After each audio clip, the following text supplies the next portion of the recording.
Social media पर जैन समाज के सबसे लोकप्रिय आपके दुलारे मन की आंखों के तारे चैनल महालक्ष्मी गौर से बुधवार रात्रि 8 बजे सादर जय जी के साथ शुरुआत कर रहे हैं शीर्षक के साथ, जैसा पढ़ चुके हैं हम और आप। वैसे दुनिया का सबसे दूसरा और हमारे देश का पहला शाकाहारी क्षेत्र घोषित हुआ है पालीताना हुआ था, जहाँ पर अंडे, मछली, मांस कुछ नहीं बिकता है, ना खरीदता है ना बिकता है, दूर दूर तक वह शाकाहारी क्षेत्र कहलाता है। और इस पालीताना के बारे में केबीसी में सवाल भी उठा, देखिएगा। अमिताभ बच्चन जी पूछते हैं केबीसी के में पालीताना के बारे में, जिसका जवाब होता है, जरा सुनते हैं। 800 से ज़्यादा जैन मंदिर जिस जगह एक पहाड़ के ऊपर हैं, सुनते हैं ना केबीसी में अमिताभ बच्चन ने एक करके 6 और क्षेत्र शाकाहारी घोषित कर दिए गए। अब देखिएगा कैसे घोषित हुए। उत्तराखंड के अंदर आ गए सबसे पहले ऋषिकेश, फिर हरिद्वार। उत्तर प्रदेश की बात करें वाराणसी, अयोध्या और वृंदावन। और हैरानगी की बात, तमिलनाडु के अंदर भी एक प्रदेश घोषित हो गया, मदुरई शाकाहारी प्रदेश। वैसे मध्य प्रदेश की बात करें ना, कुंडलपुर महामहोत्सव हुआ था, पंचकल्याण हुआ था, तब वहाँ पर मुख्यमंत्री शिवराज सिंह चौहान जी, मामा जी भी कहते हैं ना, वे पहुंचे थे दर्शन के लिए, आशीर्वाद के लिए। और वहां उन्होंने कहा भी, मन से ही कह दिया, मैं कुंडलपुर को शाकाहारी प्रदेश घोषित करूंगा, पर आज तक अधिकृत रूप से घोषित नहीं हुआ है। बस जैनों की पहचान इतनी रह जाती है, मंच माला माइक तक सब कुछ, बाद में कुछ भी नहीं। पर हैरानगी की बात सबसे ज़्यादा तब होती है जब जैनों के सबसे बड़े शाश्वत अनादि निधन तीर्थ सम्मेद शिखर जी को शाकाहार प्रदेश या क्षेत्र घोषित नहीं किया जाता। गजब की बात है।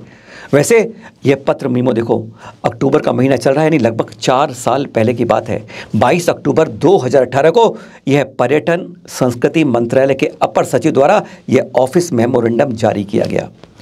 मुख्य सचिव के नाम, सारे विभागों के सचिवों के नाम के विश्व में जैन समाज का, जैन धर्म का सबसे बड़ा तीर्थ झारखंड में श्री सम्मेद शिखर जी पारसनाथ है, और यह पावन पवित्र क्षेत्र है।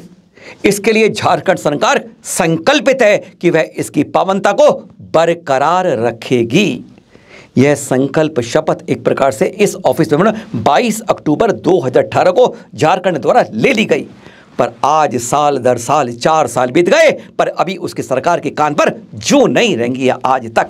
यही नहीं, अरे ये तो छोड़ दीजिए, इसके साथ एक और चोट मार दी गई, वाइल्ड लाइफ सेंचुरी इसको घोषित कर दिया गया है, यानी यहाँ पर अभ्यारण्य केंद्र बन गया है।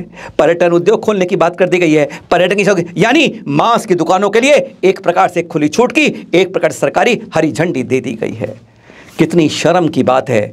सबसे दुनिया का सबसे पावन तीर्थ होगा, इतना पवित्र तीर्थ अहिंसा और शाकाहार के लिए शायद दुनिया में जिसका नाम लिया जाता है श्री सम्मेगरी, उसके बारे में इतनी बड़ी चूक, और हम कुछ नहीं कर सकते, इतने कमजोर। संसद तक में इसकी आवाज गूंजी है, सांसद ने आवाज उठाई है, पर कहते हैं सरकार के कान पर अभी तक जू नहीं रेंगी है। सुनिए जरा क्या क्या गया सांसद में इसके लिए। सदन में एक महत्वपूर्ण सूचना देना चाहता हूँ। जैन समाज पूरे देश में फैला हुआ है, और मानवर जैन समाज के लोग इनकी 20 जैन तीर्थंकरों की मोक्षस्थली सम्मेद शिखर पर्वतराज है, जो कि झारखंड में स्थित है। मानवर 2 अगस्त 1919 को केंद्रीय वन मंत्रालय ने एक नोटिफिकेशन जारी कर 20 जैन तीर्थंकरों की मोक्षस्थली सम्मेद शिखर पर्वतराज को वन्य जीव अभ्यारण्य घोषित कर दिया। मानवर यह जैन समाज के सर्वोच्च तीर्थ, जहाँ सदियों से आध्यात्मिक विकास की यात्रा के लिए जैन समुदाय लोग जाते हैं।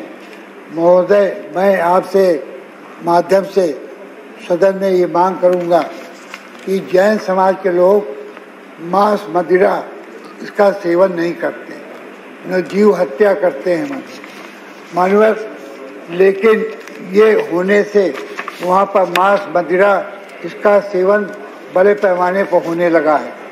मानवर, मैं आपके माध्यम से सरकार से चाहूँगा कि इस पर रोक लगाएं और वहाँ पर उसको आध्यात्मिक शिखर रहने दें, आध्यात्मिक उसको पर्यटन का स्थल न बनाएं जिसमें मांस मदिरा का सेवन हो सके। शिरपुर में निकली मूक रैली, कहा गया अभी तो यह झांकी है, बाकी होना बाकी है।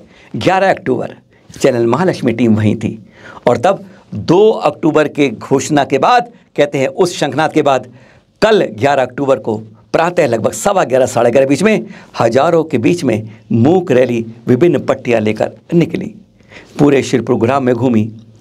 अकोला के पंडित रविंद्र जैन जी ने उसके हमें संदेश दिए कि इस रैली के अंदर युवा, वृद्ध, बालक, महिलाएं सबके अंदर अकूट श्रद्धा भक्ति से यह भावना भरी थी कि अपूज्यता स्वीकार्य नहीं होगी। और जगह जगह के स्लोगन लेके सब आगे बढ़ते जा रहे थे।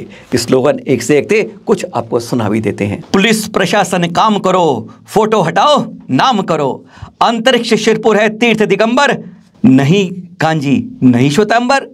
हर जोर शुल्म की टक्कर में श्री पार्श्वनाथ ही साथी हैं। अभी तो ये झांकी है, आगे देखो बाकी है।